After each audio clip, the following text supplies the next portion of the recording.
ধরেন আপনি এক্ষুনি এই মুহূর্তে মারা গেছেন, আপনার তাওবা করার সময় নেই, আপনার শখের ফোন, আপনার ফেসবুক, টিকটক, ইউটিউব সবকিছু পড়ে থাকবে। আপনি কিন্তু মৃত্যুর জন্য প্রস্তুত না, কিন্তু আপনি তাওবাও করেন না, আপনার অনেক গুনাহ আছে আল্লাহর দরবারে। আপনি কিভাবে তাওবা করবেন? আপনার তো আর সময় নেই, আপনি মারা গেছেন, আপনার তাওবার দরওয়াজা বন্ধ হয়ে গেছে, আমলের দরওয়াজা বন্ধ হয়ে গেছে। তখন আপনার কি করা যায়? আপনি তো কোনো কিছুই করার সুযোগ নেই, কারণ আপনি মারা গেছেন।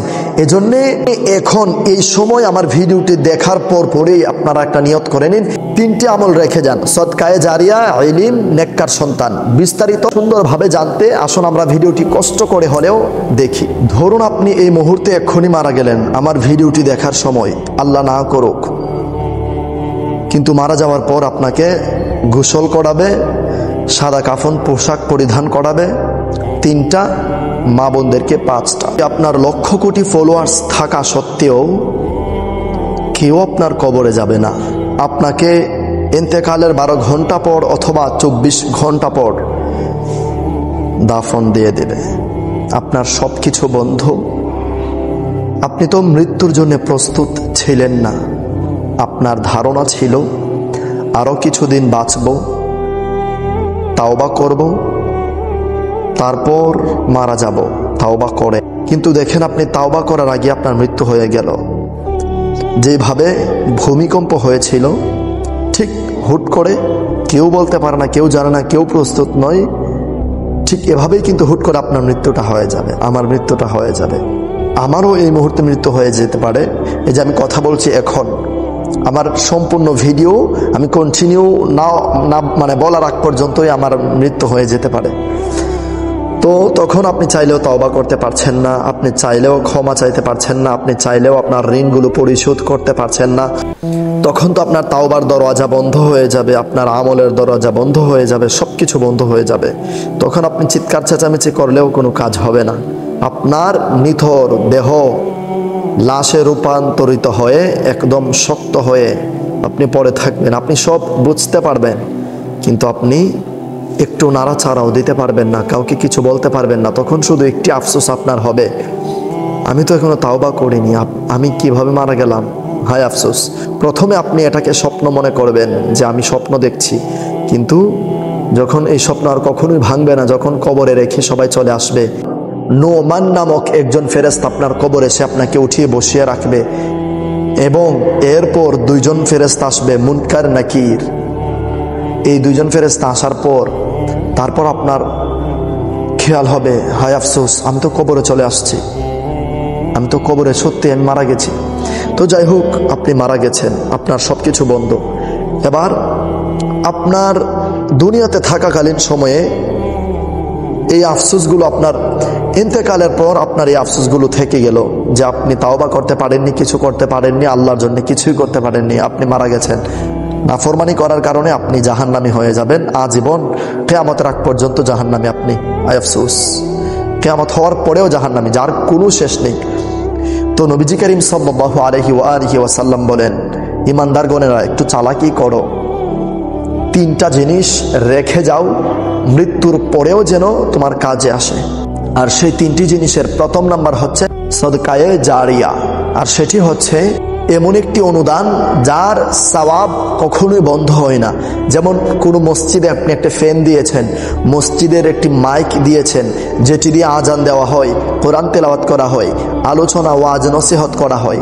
অথবা আপনি মসজিদের একটি পাপোশ দিয়েছেন, মসজিদের একটি টাইলস দিয়েছেন, আপনি মসজিদের ইমাম সাহেব যেখানে দাঁড়িয়ে নামাজ আদায় করে সেখানে একটি জায়নামাজ দিয়ে দিয়েছেন।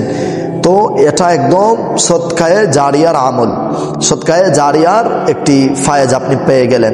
অথবা আপনি রাস্তার পাশে একটি টিউবওয়েল বসিয়ে দিয়েছেন, আপনি রাস্তা ঠিক করে দিয়েছেন, রাস্তার পাশে আপনি গাছ লাগিয়ে দিয়েছেন, যে গাছের ফল মূল, গাছের ছায়ায় মানুষ বেঁচে থাকতে পারে, মানুষের সুবিধা হয়।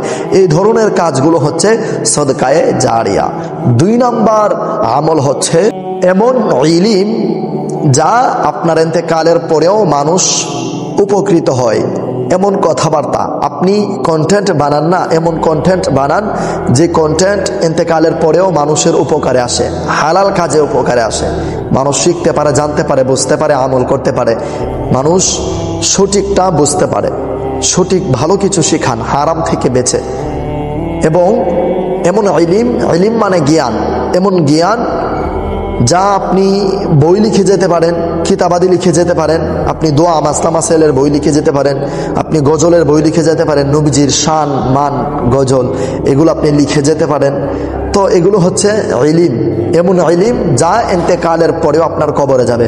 যেমন আপনি একটি কিতাব লিখলেন, অথবা আপনি এমন একটি কন্টেন্ট তৈরি করে আপনি মারা গেলেন, কিন্তু এই কন্টেন্ট এমন একটি সূরা শেয়ার করেছেন আপনার আইডিতে, সেই শেয়ার করার কারণে লাখো কোটি মানুষ আপনার শেয়ারের মাধ্যমে সূরা ফাতিহা প্রতিনিয়ত শুনছে, এটার সওয়াব আপনার কবরে যাবে। এমন ইলিম, আপনি এমন একটি কিতাব লিখে গেছেন, এমন একটি বই পুস্তক, আপনি এমন একটি কাজ করে গেছেন, যেই ইলিম আপনার ইন্তেকালের পরে আপনার কবরে এটার সওয়াব যেতেই থাকবে।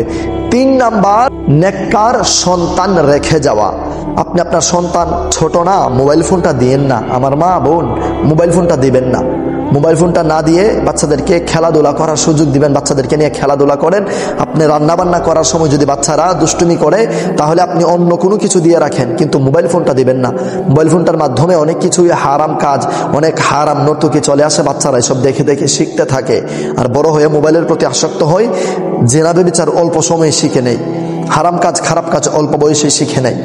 তো মোবাইল ফোন না দিয়ে আপনি বাচ্চাকে কায়দা শিখান, আলিফ বা তা থা জিম হা এগুলো শিখান, সূরা কিরাত শিখান, দোয়া দুরুদ মাসলা মাসাইল এগুলো শিখান, বাচ্চাকে নামাজ শিখান, বাচ্চাকে মাদ্রাসায় পড়ান, ভালো মাদ্রাসায়, ভালো সুন্নি মাদ্রাসায় ভর্তি করান, যে মাদ্রাসায় পড়ে আলেম হবে, দাওয়াত ইসলামীর মাদ্রাসায় ভর্তি করান, যেখান থেকে বাচ্চারা অনেক নেককার সন্তান হবে এবং ফরহেজগার মুত্তাকি হবে, আদর্শবান সন্তান হবে, যা ইন্তেকালের পরেও আপনার সন্তান আপনার জন্য যে কোনো প্রান্তে দাঁড়িয়ে দোয়া করে, আপনার কবরের পাশে দাঁড়িয়ে দোয়া করে, আপনার জানাজা পড়ে, আপনার জন্য প্রতি মোনাজাতে কান্নাকাটি করে, আল্লাহর দরবারে ফরিয়াদ করে, আপনার জান্নাতের জন্য, আপনার নাজাতের জন্য এমন কিছু রেখে যান।